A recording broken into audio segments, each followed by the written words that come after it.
eu acho que nós precisamos começar essa conversa dizendo, de maneira muito objetiva, alguma coisa que vai sintetizar a nossa conversa por todo esse encontro nessa noite de quarta-feira.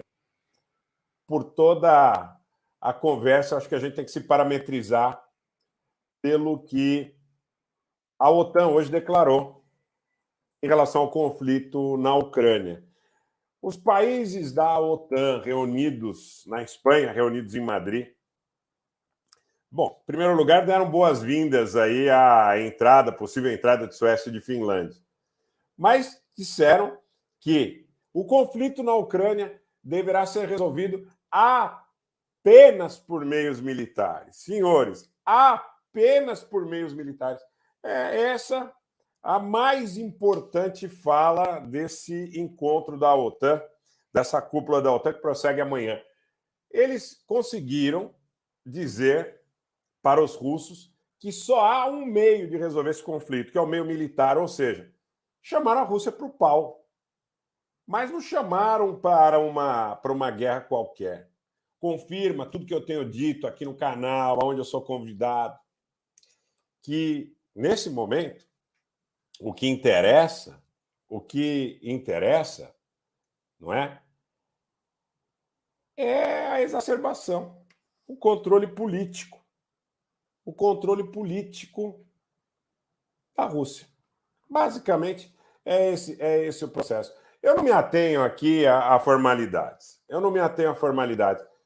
Nós não erramos quando nós falamos que a Turquia não iria obstaculizar a entrada da Suécia e da Finlândia. Nós não erramos quando nós falamos aqui, contrários a muita gente que dizia que a Rússia não ingressaria no território ucraniano, que esse conflito ocorreria e que ele não seria resolvido rapidamente. Nós temos acertado e temos remarcado que nós temos um compromisso com responsabilidade em relação à informação. Eu vou entrar nas minúcias da análise da entrada de Suécia e Finlândia na OTAN. Vou entrar nas minúcias. Nós precisamos entrar nas minúcias para que as pessoas compreendam a análise complexa dessa adesão formal que encerra décadas de neutralidade da Suécia e da Finlândia na organização do Tratado do Atlântico Norte na OTAN. É uma situação historicamente muito, muito, muito relevante, porque seria, na realidade, essa questão do obstáculo proposto pela Turquia como um grande obstáculo, seria, na realidade, ou se tornou, na realidade, para mim, essa declaração, no aspecto temporal, que a Turquia conseguiu muito mais do que essa questão curda. Eu acho o seguinte, não foi por acaso que essa história aí da Turquia, falando ontem, não é? Reunida aí numa declaração tripartite com a Suécia e com a Finlândia, estava tudo resolvido, que o problema era o escritório do PKK em Estocolmo, o problema era o escritório do YPG em Helsinki. Isso foi uma resposta, senhores, à entrada ou ao pedido formal da Argentina e do Irã no que diz respeito à adesão aos BRICS. A Turquia conseguiu extrair muitas concessões. Podem ter certeza do que eu estou dizendo para vocês. A gente está bem informado. E eu tenho certeza que essas concessões que a Turquia conseguiu, além dessa relação com Estocolmo e Helsinki, diz respeito à aquisição de armas, à modernização de força aérea, que estavam aí meio paradas, meio emperradas com os Estados Unidos, depois da aquisição dos sistemas S-400, ainda no governo Trump. Eles conseguiram, certamente, muita coisa, porque a adesão da Suécia e da Finlândia, esse último desenvolvimento, esse último anúncio de ingresso célere de Suécia e Finlândia, o obstáculo da Turquia superado, porque, sob as regras da OTAN, só um Estado-membro pode vetar a adesão de um novo candidato. Eu nunca mais ouvi falar que a Croácia estabeleceria algum tipo de óbice. Nunca mais. Né? Nunca mais ouvi esse tipo de alegação. Né?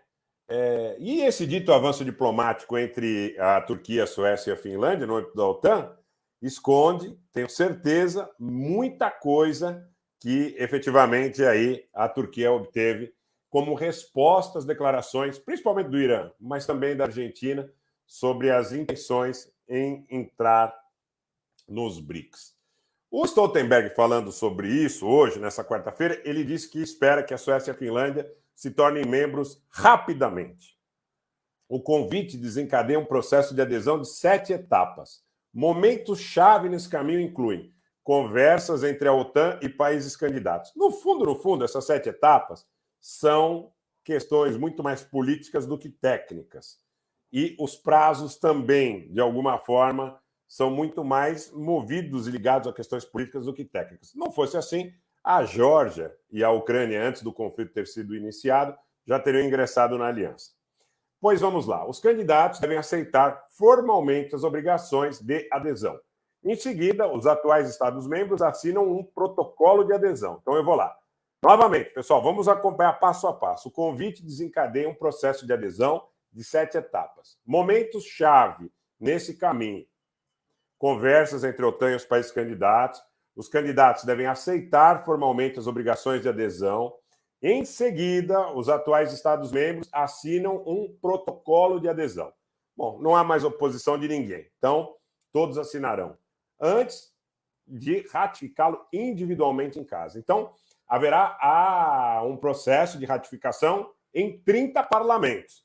Tá? Em 30 parlamentos. Isso sempre leva algum tempo, mas, dada aí a questão política, podem apostar que vai ser muito rápido.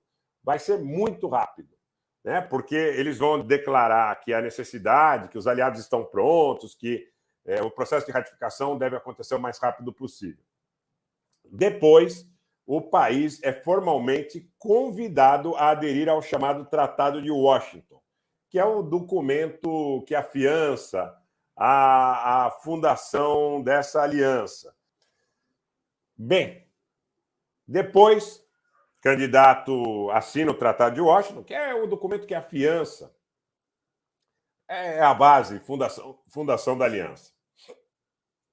Bom, então aí o que existe? A OTAN teria uma política, né, entre aspas, né, senhores, portas abertas. Qualquer país pode ser convidado a participar, se manifestar interesse, desde que seja capaz e esteja disposto a defender os princípios do tratado fundador do bloco. O processo de ratificação geralmente leva cerca de 1 ano, desde a assinatura do protocolo de adesão pelos membros existentes até a adesão ao Tratado de Washington.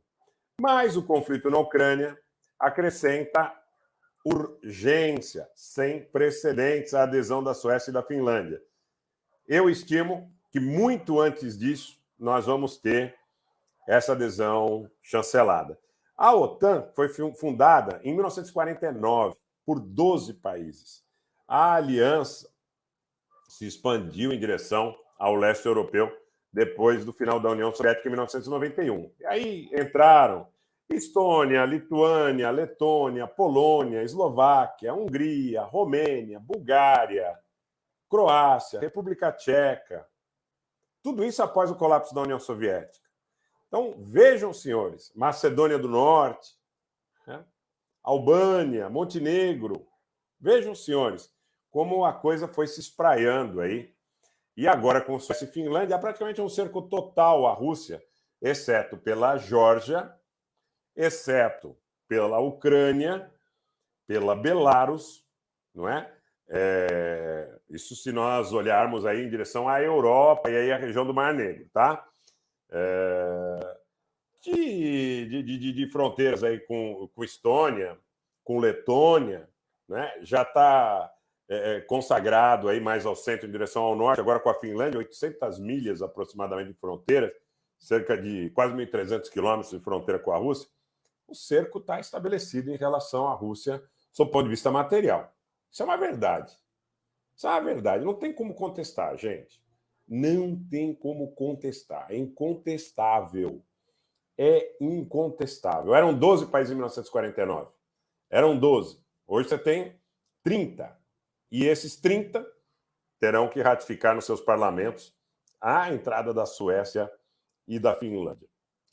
O presidente Biden, por sua vez, elogiou o avanço com a Turquia, dizendo que enviou um sinal claro à Rússia de que a OTAN está unida e crescendo. Mas tem mais coisa aí, pessoal, tem mais bomba aí, tem muito mais bomba.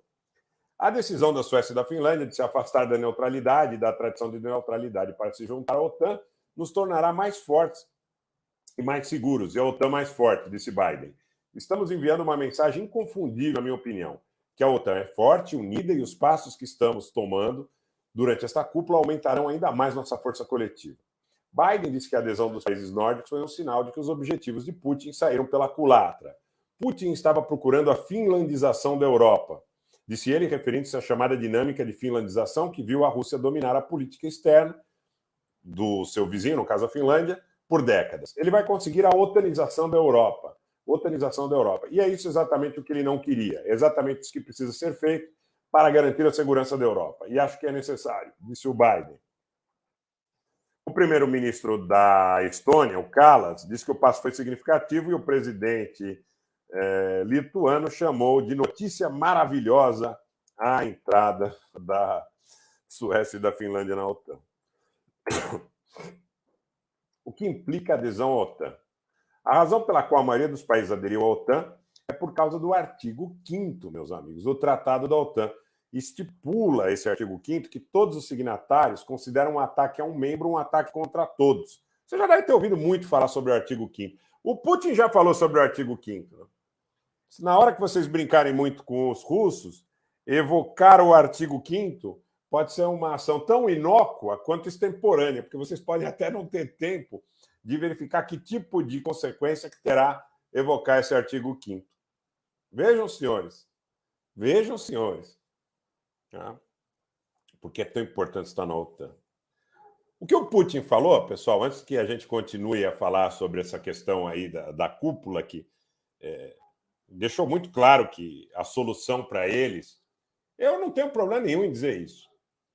Eles deixaram muito claro que a solução da OTAN é a derrota da Rússia e o controle político da mesma. Tá certo?